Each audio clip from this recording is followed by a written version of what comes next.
a young woman who seems to be running away from something.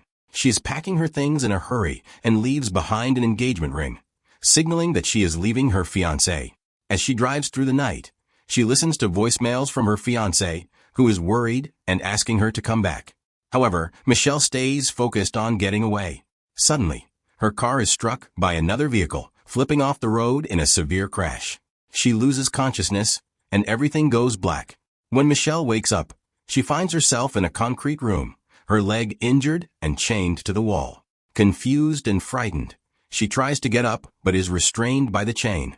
Panic sets in as she scans the room, trying to understand where she is and how she got there. Soon, a man enters the room, an older, heavy-set man named Howard. He tells her that he saved her life, bringing her to his underground bunker after her car accident. Michelle, still shaken, doesn't know what to believe. Howard explains that there's been an attack, possibly nuclear or chemical, and that the air outside is now contaminated and unsafe to breathe. He insists that she must stay in the bunker to survive. Michelle is skeptical of Howard's story. Her instincts tell her not to trust him. She suspects that Howard may have abducted her, especially since he acts controlling and secretive. However, she soon meets another person in the bunker, a young man named Emmett. Emmett tells her that he came to the bunker willingly because he saw something terrible happening outside. He even fought his way in, injuring his arm in the process. Emmett's presence gives Michelle some comfort because it suggests that Howard's story might be true. Still, her suspicions remain. The bunker is well stocked with food, water, and supplies, as Howard had prepared for years for an apocalyptic event. It has electricity, a ventilation system, and even a TV with old movies. On the surface, it seems like a safe place to be, but the atmosphere is tense. Howard is controlling and has a temper. He enforces strict rules, and Michelle is constantly on edge, fearing what he might do if crossed.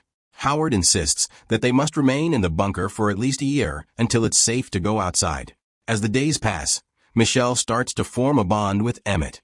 The two share conversations and play board games to pass the time, but there's always a sense of unease between them. Howard's mood swings are unpredictable. One moment he is kind and fatherly, the next he's angry and frightening. Michelle grows more determined to find out if Howard is telling the truth about the outside world. Her suspicions deepen when she finds personal belongings in the bunker that don't belong to either Howard or Emmett, including an earring that appears to belong to a young girl. Howard tells Michelle that the earring belonged to his daughter, Megan, but something doesn't feel right. Michelle begins to think that Howard may have harmed Megan or someone else. She recalls hearing about a missing girl in the area, and her mind races with possibilities. Did Howard kidnap her, too? Is this bunker not a refuge but a prison? One day, Michelle gets an opportunity to test Howard's story about the outside world.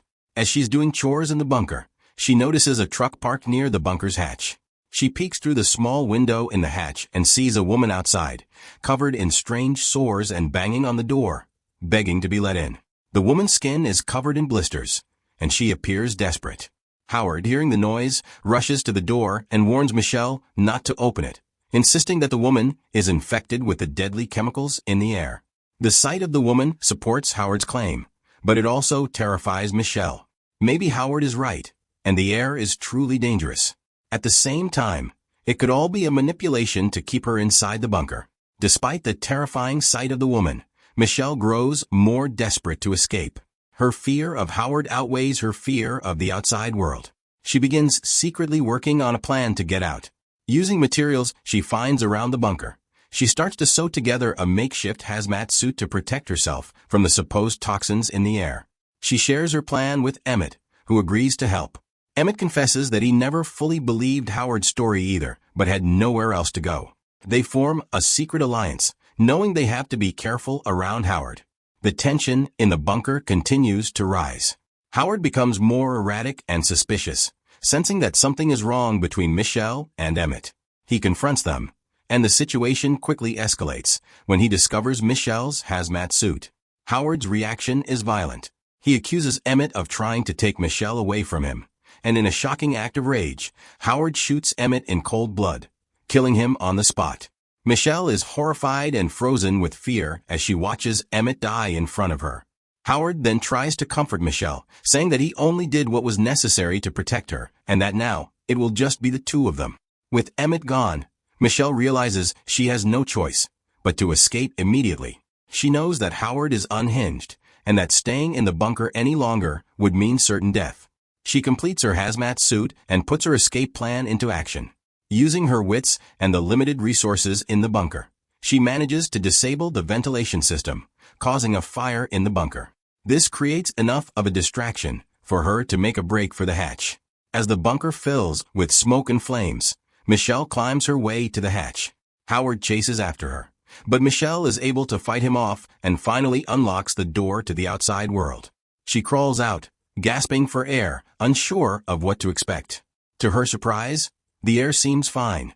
There are no immediate signs of contamination or toxic chemicals. She removes her hazmat suit and breathes freely, relieved to have escaped Howard's control. But Michelle's relief is short-lived. As she looks around, she sees that the world outside is not as it once was.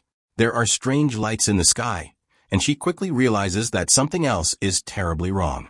Suddenly, an alien spacecraft appears in the distance, hovering menacingly. It's not long before the ship releases large, alien creatures onto the ground. These creatures are hostile, attacking anything in their path. Michelle is thrown into a new kind of terror. The aliens are fast and deadly, and she must quickly find shelter. She spots a nearby farmhouse and sprints toward it, dodging the alien creatures. Once inside, she gathers whatever supplies she can find, including a car battery and a bottle of whiskey. She comes up with a plan to use the whiskey as a Molotov cocktail and fight back against the aliens. Michelle's resourcefulness is tested as one of the alien creatures approaches the farmhouse. She lights the Molotov cocktail and throws it at the creature, causing a fiery explosion. The alien is momentarily stunned, giving Michelle enough time to escape. She runs to a nearby car and hotwires it using the battery she found earlier. Just as the alien spacecraft hovers above her, Michelle manages to drive away, leaving the creature behind. As Michelle drives through the desolate landscape, she listens to a radio broadcast that offers her some hope. The broadcast explains that the alien invasion has affected large parts of the country, but there are still areas where human resistance is fighting back. The broadcast calls for survivors to join the fight in Houston, and Michelle, having survived both Howard's bunker and the alien attack, decides that she is ready to fight back. She drives toward Houston, determined to join the resistance and continue her battle for survival.